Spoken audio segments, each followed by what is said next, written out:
Siapa lawan timnas Indonesia di FIFA Series mendatang? Udah, jangan main tebak-tebakan lagi.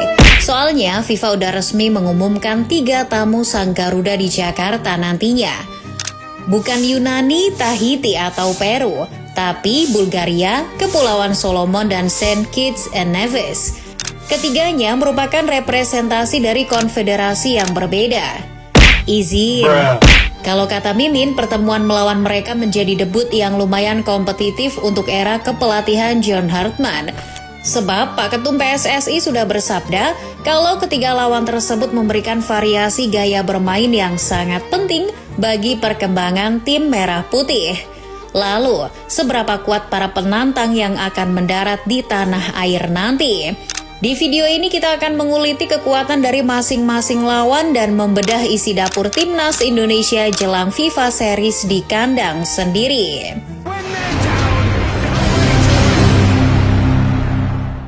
Kita mulai dari tim yang rankingnya paling rendah di antara 4 negara peserta, terbentuk sebagai negara merdeka di Kepulauan Karibia. Saint Kitts and Nevis terdaftar menjadi anggota CONCACAF. Dalam sejarahnya, sepak bola negara ini tidaklah semewah tetangganya di Karibia. Dilansir bola.net, sejak debut di kompetisi resmi pada 1979, Saint Kitts and Nevis lebih banyak jadi bulan-bulanan. Prestasi terbaiknya adalah runner-up Caribbean Cup 1996 setelah dikalahkan Trinidad and Tobago. Sementara di level CONCACAF, negara persemakmuran Inggris itu baru sekali muncul di Gold Cup, tepatnya di edisi 2023. Itu pun mereka menjadi ayam geprek karena digilas habis-habisan di fase grup. Ngomongin soal ranking FIFA, Saint Kitts and Nevis untuk sementara duduk di posisi 154 dunia. Bersumber dari Merdeka.com, ini menjadi ranking terendah mereka dalam 10 tahun terakhir. Saint Kitts and Nevis sejatinya pernah memasuki masa gemilang saat menempati ranking 73 dunia pada Maret 2017. Namun, sejak itu sepak bola di sana alami penurunan kualitas yang ikut berimbas pada merosotnya ranking timnas. Ini menunjukkan Saint Kitts and Nevis lagi di fase pancaroba. Sebagai negara yang akan mampir ke Jakarta, Saint Kitts and Nevis ternyata pernah diperkuat oleh mantan pemain tajam di Liga Indonesia. Pendukung Sriwijaya FC pasti tak pernah lupa dengan sosok Kit Kayamba Gams, kan? Nah, pemain terbaik Indonesia Super League 2012 itu tercatat pernah membela Saint Kitts and Nevis dari 1998 sampai 2011. Bahkan, ia adalah top skor sepanjang masa timnas dengan 24 gol dari 41 penampilan. Kira-kira akan seperti apa kekuatan Saint Kitts and Nevis selama di Jakarta nanti? Sejauh ini, The Sugar Boys dipimpin oleh pelatih berpaspor Meksiko, Francisco Molina. Ditunjuk pada 2024, Molina sudah menghasilkan 5 kemenangan dari 8 laga. Di FIFA Series nanti, Molina kemungkinan akan mengandalkan 2 pemain kunci ini, Tyree Simpson dan Tiquani Williams. Mereka menjadi andalan mengeruk gol dalam formasi andalan Molina, yakni 4-2-3-1. Menariknya, John Hartman punya memori apik loh kala berjumpa Saint Kitts and Nevis. Menurut Tribun News, Mas Hartman pernah menaklukkan negara berpenduduk 53.000 orang itu saat menukangi timnas Kanada, tepatnya di kualifikasi CONCACAF Nation League 2018, di mana Kanada menang tipis 1-0. Tentu ini keuntungan bagi Garuda karena Hartman sudah mengenal tipikal bermain Saint Kitts and Nevis. Berbeda 2 ranking di atas Saint Kitts and Nevis, Kepulauan Solomon menjadi delegasi OFC yang melancong ke Jakarta. Koloni Inggris ini menjadi 3 besar kekuatan sepak bola di lingkup Oseania bersama Selandia Baru dan Kaledonia Baru. Berjuluk The Burritos, Kepulauan Solomon punya prestasi yang lumayan lah. Di level regional Melanesia, Solomon pernah 2 kali memenangi Melanesia Cup pada 1994 dan 2023. Sementara di tingkat konfederasi, prestasi tertinggi Solomon adalah runner-up OFC Nation Cup pada 2004. Kalau Indonesia punya Malaysia, Thailand, dan Vietnam sebagai rival bebuyutan, Solomon punya Vanuatu, Fiji, dan Papua Nugini. Mereka saling punya dendam kesumat setiap kali bertemu di atas rumput hijau. Tak banyak informasi yang beredar soal kekuatan terkini Kepulauan Solomon, namun berdasarkan data Transfermarkt, sebagian besar pemain mereka bermain di kompetisi domestik, terutama di Solomon Kings FC. Sedangkan hanya ada 5 pemain yang mencari nafkah di luar negeri. Mereka adalah Leon Kovana dan John Orobulu di Liga Papua Nugini, Jared Rongosulia dan Mohamed Mekawir di Liga Fiji, serta Mika Lea Alava di divisi bawah Australia. Untuk kekuatan di FIFA Series nanti, Solomon pantang melewatkan 2 pemain terbaik ini. Mereka adalah Edkin Kawa dan Rafael Leai yang jadi tulang punggung di laga manapun. Edkin yang membela Solomon Kings FC berada di urutan keempat pemilik caps terbanyak Solomon dengan 47 caps sejak 2011. Sementara Leai yang baru 22 tahun menduduki posisi 6 top skor sepanjang masa Solomon dengan 12 gol. Mengutip Arena Indozone, Solomon digadang menjadi kuda hitam tak terduga di grup ini. Memang betul Indonesia belum pernah ketemu Solomon, namun The Borito sudah mengantongi gaya bermain timnas dari Asia Tenggara.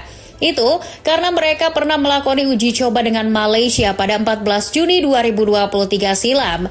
Ya, walaupun digasak 4-1, setidaknya Solomon punya bekal untuk meladeni permainan Indonesia. Namun kalian jangan keburu gelisah dulu, Solomon ternyata juga belum pernah menang lagi sejak 17 Desember 2024 saat melawan Papua Nugini di kualifikasi Piala Dunia 2026. Ditambah lagi, Indonesia pernah merengkuh hasil apik kala menghadapi wakil dari Oseania. Salah satunya waktu menggunduli Vanuatu 6-0 di GBK pada 15 Juni 2019 lalu. Dan inilah tim terkuat di grup yang berusaha dijinakan oleh Indonesia. Secara di atas kertas, Bulgaria jelas bukan lawan yang mudah bagi tuan rumah. Perbedaan ranking keduanya terpaut cukup lebar berdasarkan perhitungan terbaru FIFA. The Lions bertengger di posisi 87 dunia atau naik 1 strip, sementara Serdadu Garuda tetap di posisi 122 dunia. Dulu, kita mengenal Bulgaria melalui pemain kawakan seperti Hristo Stoichkov, Stilian Petrov, dan Dimitar Berbatov. Kalau sekarang ada siapa ya? Jika dicermati, skuad Bulgaria sekarang tak punya banyak pemain kenamaan di level atas Eropa, mungkin hanya Ilya Gruev yang menjadi wajah utama Bulgaria di kompetisi elit benua biru. Gelandang yang satu ini adalah penggawa Leeds United. Bicara soal sisi keunggulan, Bulgaria punya Kirill Despodov sebagai kekuatan mereka. Memulai debut di timnas pada 2018, Despodov masuk jajaran top scorer Bulgaria yang sekarang masih aktif merumput. Penyerang PAOK Thessaloniki itu mengoleksi 15 gol dari total 60 pertandingan. Tak hanya pencetak gol terbanyak di skuad saat ini, pemain 29 tahun itu juga memegang mandat sebagai kapten. Bisa dikata kedatangan Bulgaria ke Indonesia nanti menjadi momen yang ditunggu oleh Alexander Dimitrov. Sebab juru taktik 49 tahun itu punya ikatan dan memori yang kuat terhadap Indonesia. Dikutip bola.com, semasa bermain dulu, Dimitrov rupanya pernah memperkuat Persipura Jayapura. Dimitrov yang berposisi gelandang menjadi bagian dari skuad Mutiara Hitam di Liga Indonesia dari 2003 sampai 2005. Apakah keterkaitan Dimitrov dengan Indonesia cuma sampai di situ? Ternyata tidak. Usai gantung sepatu, Dimitrov kembali ke Indonesia bersama Ivan Kolev yang juga legenda timnas Bulgaria. Dimulai menjadi asisten pelatih di Persipura dari 2006 sampai 2007, kemudian lanjut menemani Kolev di timnas Indonesia untuk Piala Asia 2007. Pengalaman Dimitrov yang mengenal sepak bola Indonesia tentu menjadi kunci Bulgaria guna menumbangkan pasukan Garuda. Tak cuma karena faktor sang pelatih, Bulgaria juga bisa jumawa untuk menjadi pemenang, itu karena mereka terbukti unggul head-to-head atas Indonesia.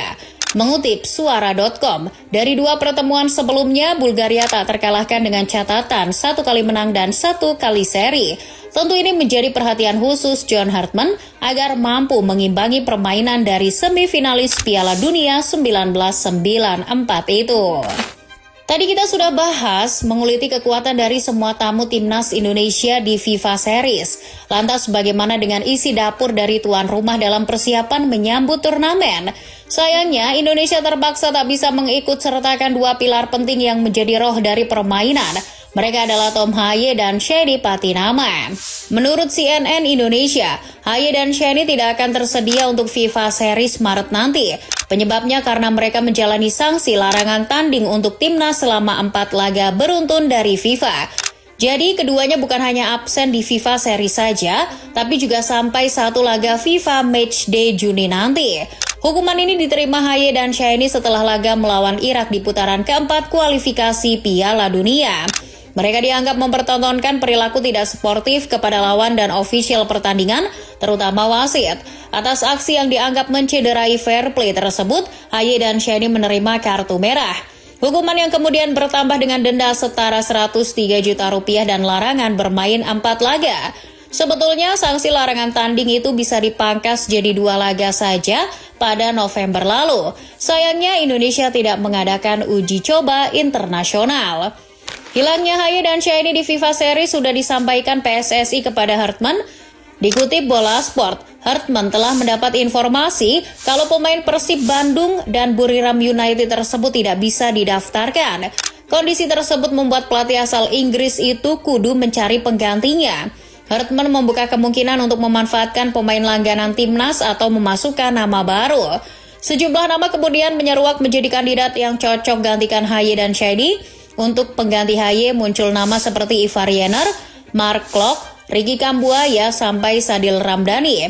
Mereka dianggap punya keunggulan yang bisa dimanfaatkan selama Haye menepi. Selain karena terbiasa berposisi sebagai gelandang, mereka sudah paham dengan iklim permainan di timnas. Sementara sebagai pengganti Shenny tersebut nama Nathan Choaon, Pratama Arhan, Yance Sayuri, sampai Doni Tripamungkas. Memang sektor bek kiri Indonesia terbilang gemuk karena kehadiran pemain-pemain beken macam Justin Hubner, Dean James, dan Calvin Verdong. Tapi kedalaman skuad yang mumpuni harus diperhatikan untuk antisipasi badai cedera selama turnamen. Oleh karena itu, Hartman tetap perlu mencari pengganti Shenny. Selain berburu pengganti Tom Haye dan Shenny Patinama, bagaimana persiapan lain yang dilakukan John Hartman? Menurut metronews.com, ex-pelatih Toronto FC itu kabarnya sudah mengontak 60 pemain jelang FIFA Series. Hartman melakukannya sebagai penjajakan siapa saja yang menurutnya pas untuk dimasukkan dalam kerangka timnya Maret nanti. Beberapa pemain yang jadi langganan timnas di era Patrick Kluivert satu demi satu telah dihubungi Hartman. Dilansir Kompas.com, Jai Itse secara terbuka mengatakan dirinya telah menerima telepon langsung dari Hartman. Sebagai Kapten Garuda, Itse menyambut baik kerjasama dengan pelatih baru Maret nanti. Tak hanya kalangan pemain diaspora, telepon Hartman juga menyasar pada pemain lokal ternama, salah satunya Beckham Putra Nugraha. Mengutip Jawa Post, Eta mengaku Hartman sudah menghubunginya lewat telepon maupun mengirimi chat japri.